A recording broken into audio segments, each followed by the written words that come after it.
भारत की सियासत में आज अयोध्या की बाबरी मस्जिद का एक बार फिर खूब जिक्र हुआ। रक्षा मंत्री राजनाथ सिंह के एक बयान से कांग्रेस तिलमिला गई। कांग्रेस के नेताओं के बीच इस मुद्दे पर बोलने की होड़ लग गई। असल में वडोदरा में सरदार पटेल से जुड़े एक प्रोग्राम में राजनाथ सिंह ने कहा कि देश के पहले प्रधानमंत्री जवाहरलाल नेहरू सरकारी पैसे से, पब्लिक मनी से बाबरी मस्जिद बनवाना चाहते थे, लेकिन सरदार पटेल ने इसका विरोध किया। राजनाथ सिंह ने कहा कि नेहरू चाहते थे कि बाबरी मस्जिद की मरम्मत के लिए सरकारी खजाने से पैसा दिया जाए, लेकिन सरदार पटेल ने कहा किसी एक धर्म के काम के लिए सरकार पैसा खर्च नहीं कर सकती। राजनाथ सिंह ने कहा कि जब पंडित नेहरू ने सोमनाथ मंदिर का हवाला दिया तो पटेल ने कहा कि सोमनाथ मंदिर का रिकंस्ट्रक्शन आम लोगों से जुटाए गए चंदे से हो रहा है, इसमें सरकारी पैसा नहीं लगा। इसके बाद राजनाथ सिंह ने अयोध्या के राम मंदिर का हवाला दिया। रक्षा मंत्री ने कहा कि अयोध्या में भगवान श्री राम का भव्य मंदिर श्रद्धालुओं के पैसे से बनाया गया है और यही सच्चा सेक्युलरिज्म है। बहनों भाइयों, वल्लभ भाई पटेल उदार व्यक्ति भी थे। वे सच्चे अर्थों में सेकुलर थे, पंथ निरपेक्ष थे। वे तुष्टीकरण में विश्वास नहीं करते थे। जब पंडित जवाहरलाल नेहरू बाबरी मस्जिद के मुद्दे पर सरकारी खजाने से पैसा खर्च करने की बात जब उन्होंने छेड़ी थी, सरकारी खजाने से पैसा खर्च करके बाबरी मस्जिद बनवाई जानी चाहिए, उसका भी विरोध यदि किसी ने किया था तो गुजराती मां की कोख से पैदा हुए सरदार वल्लभ भाई पटेल ने ही किया था, मेरे बहनों भाई। और उस समय सरकारी पैसे से उन्होंने बाबरी मस्जिद नहीं बनने दिया। फिर नेहरू जी ने सोमनाथ मंदिर के पुनर्निर्माण का सवाल उठाया। नेहरू जी ने क्या कहा, जब पुनर्निर्माण का सवाल उठाया तो बड़े ही शांत भाव से सरदार ने शांत पर दृढ़ स्वर में इस बात को स्पष्ट किया कि सोमनाथ मंदिर का मामला अलग है, वहां 30 लाख रुपए जनता ने दान दिए हैं, एक ट्रस्ट बनाया गया है और इस काम में सरकार का एक कौड़ी भी पैसा खर्च नहीं हुआ है। यह सरदार वल्लभ भाई पटेल ने बनाया। इसी तरह मेरे बहनों भाइयों, अयोध्या में आज जो भव्य राम का मंदिर बनकर तैयार हुआ है, मैं आपको बतलाना चाहता हूं, सरकार के खजाने से एक पैसा खर्च नहीं हुआ है। सारा खर्च यदि किसी ने दिया है तो इस देश की जनता ने दिया है। यही पंथ निरपेक्षता, यही सेकुलरिज्म की सच्ची परिभाषा है।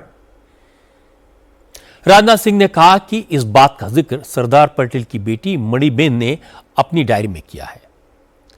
अब मैं आपको इसका दूसरा पक्ष सुनवाता हूं। कांग्रेस ने राजनाथ सिंह के बयान को झूठ का पुलिंदा बताया। कहा कि आदत के मुताबिक बीजेपी के नेता इतिहास को तोड़ मरोड़ कर पेश कर रहे हैं, झूठ बोल रहे हैं।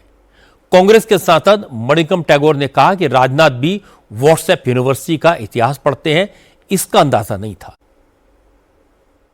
ये कट पेस्ट करना, कोई भी डॉक्यूमेंटेशन का कट पेस्ट करने का आदत ये व्हाट्सएप यूनिवर्सिटी का है। और इधर से 2 लाइन काटेंगे, उधर से 2 लाइन लेंगे और लेके काट के ये कहानी बना देंगे, ये से हो गया वैसे हो गया। ये आदत बढ़ गया है बीजेपी का, IT विंग का। और ये फेक न्यूज़ फैक्ट्री बन चुका है। सिर्फ फेक न्यूज़ चलाने के लिए ये अमित मालविया जी और संबित पात्रा और सुधांशु भाई करते रहते थे। अभी राजनाथ सिंह जी जैसे लोगों का भी फेक न्यूज़ पैटर्न में ये लोग शामिल करवा दिया। ये बड़ा दुख का बात है, इतना बड़ा वरिष्ठ नेता का ऐसे फेक न्यूज़ फैक्ट्री का हेड करने का। ये राजनाथ सिंह जी का बात नेहरू जी का एक तत्व के साथ कंपेयर नहीं होती। नेहरू जी कभी भी कोई भी मंदिर बनाने के लिए, कोई भी मस्जिद बनाने के लिए, कोई भी चर्च बनाने के लिए सरकारी पैसा नहीं लेना है। ये नेहरू जी का एक ऑर्डिनरी रूल है। नेहरू जी का कहना ये होती है, मंदिर बनाओ मीन्स लोगों से वसूली करो, मंदिर बनाओ। मस्जिद बनाओ मीन्स लोगों से पूछ लो उसका किस धर्म का वो विश्वास करते हैं, उनसे वो मंदिर बनाओ, मस्जिद बनाओ। सरकार का पैसा डैम बनाने के लिए, IIT बनाने के लिए, IIM बनाने के लिए, यूनिवर्सिटीज बनाने के लिए यूज करना चाहिए। यही नेहरू का विजन था। और राजनाथ सिंह जी अचानक ये आके कुछ ना कुछ घुमा के व्हाट्सएप यूनिवर्सिटी वाला बात करना सही नहीं है। हालांकि राजनाथ सिंह के करीबी और बीजेपी के सांसद सुधांशु त्रिवेदी ने कांग्रेस के नेताओं को फिर से इतिहास पढ़ने की सलाह दी। इस मुद्दे पर बीजेपी ने कांग्रेस के नेताओं से कहा कि वो कम से कम गांधी नेहरू परिवार की हिस्ट्री तो ठीक से पढ़ लें। सुधांशु त्रिवेदी ने सरदार पटेल की बेटी मणिबेन की डायरी के पेज नंबर 24 का जिक्र देकर बताया कि नेहरू ने बाबरी मस्जिद का मुद्दा उठाया था, लेकिन पटेल ने उनको यह कहकर चुप करा दिया कि सरकारी पैसे बाबरी मस्जिद के लिए नहीं दिए जा सकते। मुझे लगता है कि कांग्रेस के नेता अपने नेताओं के बारे में जानकारी लेने का आदत छूट गई है, पढ़ना लिखना छोड़ दिया है। नेहरू गांधी के बारे में भी उन्हें नहीं पता होता है। जो माननीय राजनाथ सिंह जी ने कहा है उसका सोर्स है the inside story of Sardar Patel, diary of Maniben Patel, page number 24।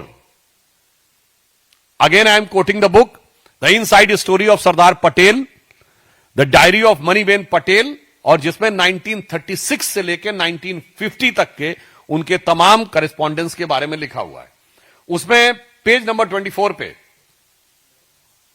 यह लिखा हुआ है, Nehru also raise the question of Babri Masjid. अर्थात बहुत स्पष्ट है, मैं हिंदी में इसका सार संक्षेप कर देता हूं कि नेहरू ने बाबरी मस्जिद का विषय उठाया, सरदार पटेल ने उसका प्रतिरोध किया और उन्होंने कहा कि सोमनाथ के पुनर्निर्माण का विषय इससे बिल्कुल भिन्न है। वो एक प्राइवेट ट्रस्ट जिसकी अध्यक्षता जाम साहब ऑफ नवनगर, जो उस समय राज प्रमुख थे, उन्होंने किया है और मुंशी जी उसमें एक सदस्य हैं। सरकारी धन का कोई उपयोग नहीं हुआ है। 30 लाख रुपए प्राइवेट ट्रस्ट के द्वारा करे गए हैं। 20 सितंबर 1950। इसके बाद नेहरू जी शांत हो गए। राजनाथ सिंह ने जो कहा वो इतिहास में दर्ज है।